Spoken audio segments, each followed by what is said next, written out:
Why are you doing this? I don't understand you. As a result of something, I interrupted the birthday dinner with my husband and dashed upstairs. The moment I expressed my emotions and tearfully said that, my husband's expression instantly turned serious. You don't need to understand. You're annoying.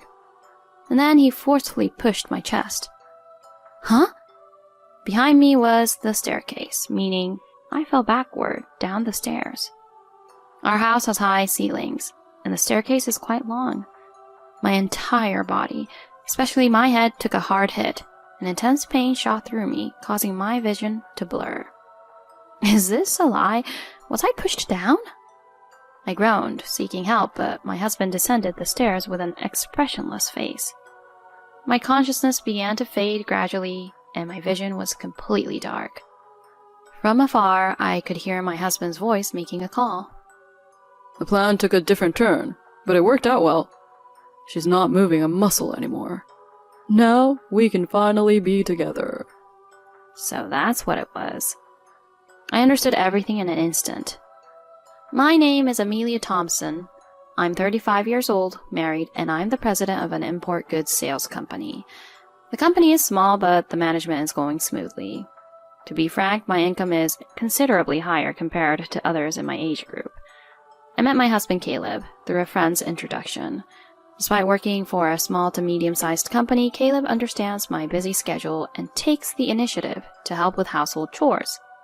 Therefore, I never really minded that Caleb's income was only a fifth of mine. As a couple, we lived together in the spacious house I purchased, without children, enjoying a carefree life. However, about 6 months ago, Caleb's behavior began to change. He started coming home late and spending more time away from home. Until then, he always used to come home first, cook, and wait for me. But now, he started coming home around midnight every night and gradually stopped doing household chores. As a result, all the burden fell on me. Hey, Caleb, have you been that busy at work lately?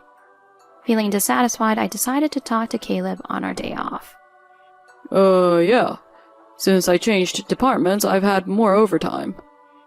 Caleb answered without making eye contact with me. But recently, most of the household chores have become my responsibility.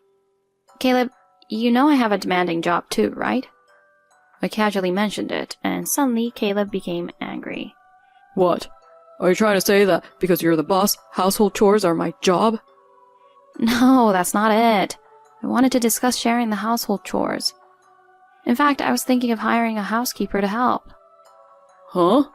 A housekeeper? Instead of relying on something like that, you should just do it yourself. But even I'm busy. You're always like that. Not even half the wife you should be. With that, Caleb stormed off to the bedroom. Alone, I held my head in my hands. You, working so hard, shine brightly. I want to support you so. Where did that Caleb who said such things go? Before we knew it, the gears between us as a couple started to misalign. As this situation continued, Caleb grew increasingly cold towards me. I decided to confide in my close sister Emily, who lives nearby, about the matter. Knowing Caleb wouldn't come home, we went to a bar near the office, drank, and talked. When Emily heard about our current situation, she looked troubled. Hey, Amelia, you make quite a bit of money, don't you? Maybe Caleb's male pride got hurt because of that. But until recently, he used to say he liked me just the way I was. So maybe there's been a change of heart in him. Do you love Caleb, Amelia? Of course I do. We're married. I wonder if there's a way to fix this. As I held my head in my hands, Emily seemed to have an idea. Hey, wasn't it Caleb's birthday coming up? Oh yes, it's next week. How about preparing a gift that he'd be delighted with and honestly express your feelings? That's a good idea. I'll do that. I hope it helps improve our relationship. Even though she's my younger sister, Emily is quite mature. With her advice in mind, I started looking for a birthday present for Caleb. 3 days later, I bought a limited edition luxury watch for him. It was a bit of a significant purchase, but if it makes Caleb happy, then it's worth it. And so on the night of Caleb's birthday, He came home late as usual, but I stayed awake and waited for him. Oh, you're still up? My husband asked bluntly, and I replied, "Yeah, it's your birthday today, isn't it? Even though we couldn't have dinner together, I wanted to give you this as a celebration." I offered him a smile as I handed him the branded paper bag. When Caleb saw what was inside, he seemed surprised. Hey, isn't this quite expensive? Yeah, it's a bit of a splurge, but I bought it with my own money. I wanted to express my gratitude to you. I see. I'll take it. I felt a bit disappointed by his unexpectedly casual reaction, but since Caleb seemed to be in a better mood, I thought it was good that I gave it to him. However, Caleb never wore that watch, no matter how much time passed.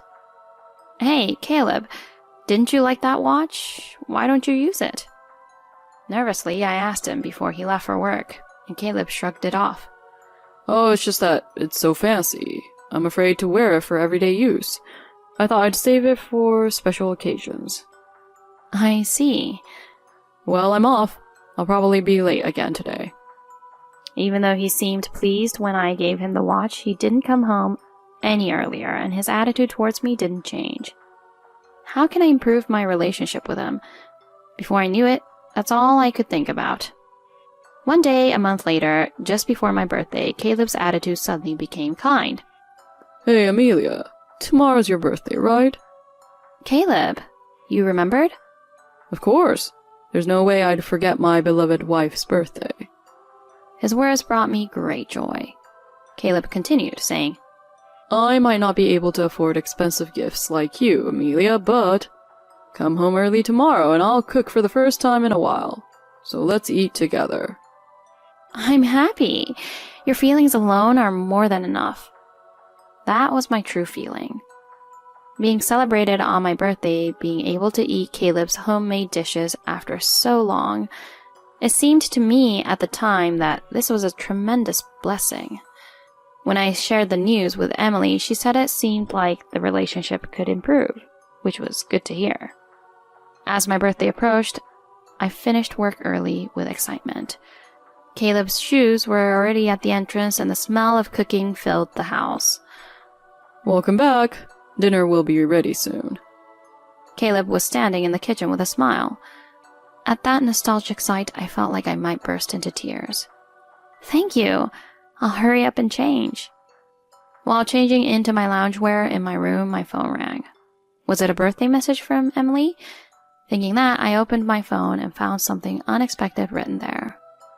Amelia, happy birthday. I hesitated to share this news on such a happy day, but I found this on an auction site. Below the message, there's a URL attached. Curious, I opened the page. There, I saw a single watch up for auction.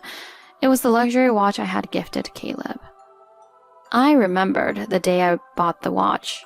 The clerk said, There are only 3 of these in the entire country. Could it be that Caleb went ahead and put up the birthday present I gave him for sale without asking? My thoughts raced as I stared intently at the screen of my phone. Hey, Emily, dinner is ready. I heard Caleb calling from the kitchen. I temporarily closed my phone and head to the dining room. On the table, various dishes are arranged with my favorite beef stew as the main dish. Then, Caleb's phone rang. Oh, sorry. It's a work call. I'll step out for a moment. Feel free to eat. With that, Caleb left his seat. Alone now, I took another detailed look at the earlier page. Scouring through the listing, I noticed a photo of the warranty certificate. There I saw records of the store name and purchase date, the exact details from when I bought it. No mistake, the watch listed here is the one I gave to Caleb. Impulsively, I grabbed the plate of beef stew and headed to the kitchen. I thought about just dumping it in the sink, but hesitated and returned the beef stew to the pot. Why would Caleb do something like this? It's not right to sell something I gave him without permission. But maybe Caleb had his own reasons. Perhaps I should listen to his side of the story?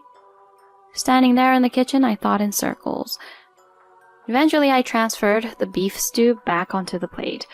Calming myself down, I decided to have a proper conversation with Caleb.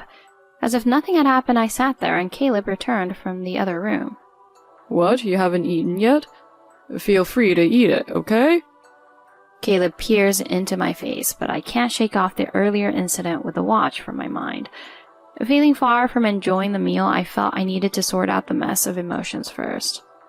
Caleb, I'm sorry. I'm not feeling well today, and I can't eat. Huh? But I made it just for you. I stand up silently and head upstairs to my room. Caleb, visibly angry, follows me. Hey, Emily, what's going on? As I reach the top of the stairs, Caleb grabs my arm. I was already at my limit. But Caleb, you sold the watch I gave you, didn't you? I hold up my phone screen to him and Caleb looks awkward. Why would you... Why would you do something like this? I don't understand you, Caleb, at all. As I expressed my emotions and said it in a teary voice, my husband's face immediately turned serious. You don't need to understand. You're annoying. Then he forcefully pushed my chest. Huh? Behind me was the staircase, meaning I was falling backwards down the stairs. Our house had high ceilings and the staircase was quite long. I hit my whole body, especially my head, causing intense pain and my vision to blur. This can't be real. Did he just push me? I groaned, seeking help, but my husband descended the stairs with an expressionless face. My consciousness gradually began to fade and my vision was already pitch black. I could hear my husband's voice, making a call from far away. The plan took a different turn, but it worked out well. She's not moving a muscle anymore. With this, we can finally be together. So that's how it was. I understood everything in an instant. Oh yeah, with this, the inheritance and this house are all ours. I'll raise a toast, so hurry up and come over. He was cheating on me, betraying me. He was planning to kill me and take my fortune. In my fading consciousness, I was shedding tears of frustration. My memory of that moment was cut off. The next time I woke up, I was in a hospital room. Amelia, you're awake? Are you okay?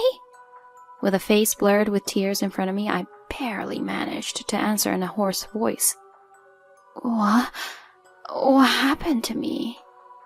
Yesterday, I didn't get a reply from you, so I got worried and went to your house. And then I found you collapsed under the stairs, so I called an ambulance. It seems you have fractures, but I'm so relieved you're okay. I noticed a dull pain in my arm there. My right arm and neck are wrapped in casts. That's when I had a hunch. Emily, the reason I ended up like this is because Caleb pushed me down. Huh? Is that true? Caleb. Emily turned pale and looked at the bed next to her. There lay Caleb, looking very pale. Huh? Then why is Caleb in the hospital? I have no idea either. When I went to your house, I found Caleb and an unknown woman collapsed in the dining room. They were both taken to the hospital together. An unknown woman? Beside Caleb's bed lay another young woman. She was groaning with her eyes closed. The doctor says she seemed to have ingested some sort of poison. As Emily mentioned that, it clicked in my mind. The beef stew from that day. It had been laced with poison. In my fading consciousness, I remembered Caleb saying, It didn't go according to plan. Originally, they intended to poison me, but I returned the beef stew from the plate back to the pot. Unknowingly, they ate the poisoned beef stew. He said we would celebrate at the house. How foolish. With a sigh of resignation, I asked Emily to do something for me. Then I proceeded to wake up Caleb in the next bed. Hey, wake up! Huh? Where am I? What happened to me? Amelia, are you alive? I glared at Caleb, who seemed groggy as I stood up. Your plan failed. As you can see, I'm perfectly fine. You ended up in the hospital after eating the poison you prepared yourself. Serves you right. That can't be. Surely not. As Caleb's expression shifted rapidly, I forced the truth out of him. According to him, as our married life progressed, he began to feel jealous of me, a wealthy woman. To alleviate that stress, he started frequenting nightclubs and eventually got involved with his mistress, Michelle, who was sleeping in the next bed. Michelle approached him with a plan to murder me and inherit my wealth, and he foolishly went along with it. Amelia, I was wrong. I never imagined it would come to this. Unable to move due to the effects of the poison, Caleb lay on the bed and spoke to me, and I raised my voice at him. Huh? You planned to be with your mistress if the plan succeeded, and now you're saying this? When I pushed him away, Caleb started crying. I might not be able to move freely due to the after effects. Michelle as well. No, I don't care about her anymore.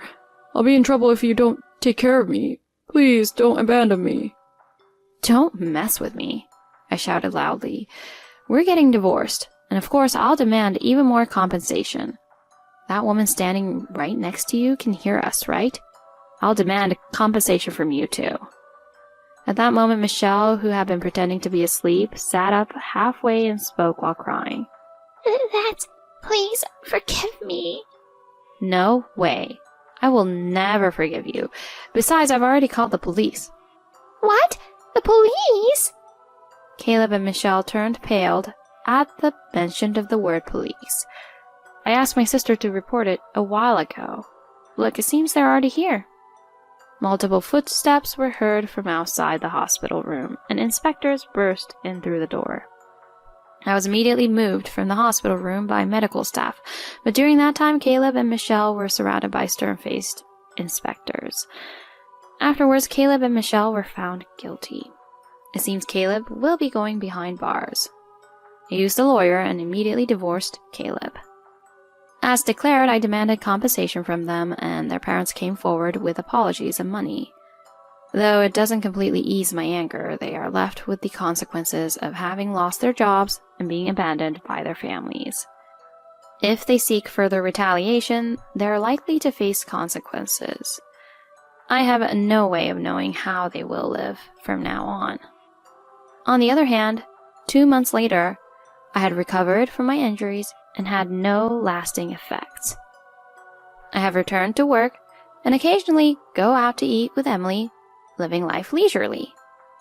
I want to work hard while also living life cheerfully from now on. Thank you for watching until the end. If you enjoyed the video, please make sure to like the video and subscribe to our channel. See you in the next video.